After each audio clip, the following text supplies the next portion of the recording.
সহশিল্পী হিসেবে বুবলির সাথে কাজ করে আপনি কতটা কমফোর্টেবল ফিল করেছেন?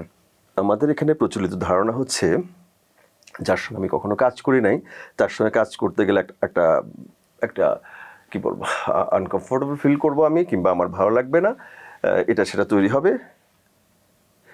হ্যাঁ, এটা একদিক থেকে ঠিক, কিন্তু আমার দৃষ্টিভঙ্গি থেকে আমি যখন যার সঙ্গে কাজ করব তাকে আমি বোঝার চেষ্টা করি, তার ভেতরটা জানার চেষ্টা করি। এটা কীভাবে, আমরা যখন স্ক্রিপ্ট পড়ি, ফিল্মে কিন্তু স্ক্রিপ্ট পড়ার রেয়াজ নাই বললেই চলে, নাটকে ছিল, কিন্তু আমরা এই যে প্রহেলিকায় প্রচুর স্ক্রিপ্ট পড়েছি, শেয়ার করেছি, চরিত্র নিয়ে আদান প্রদান করেছি। আমার চরিত্রটা এরকম মনে হচ্ছে, তোমারটা এরকম মনে হচ্ছে, তোমার কাছে কি মনে হচ্ছে, আমার কাছে এমন মনে হয়, তোমার কাছে কীরকম মনে হয়। তো এই আলাপ আলোচনার মাধ্যমে একসময় আমরা আমি ব্যক্তি মাহফুজ থাকি না, মনে হয়ে যায়, বুবলি আর বুবলি থাকে না, অর্পা হয়ে যায়।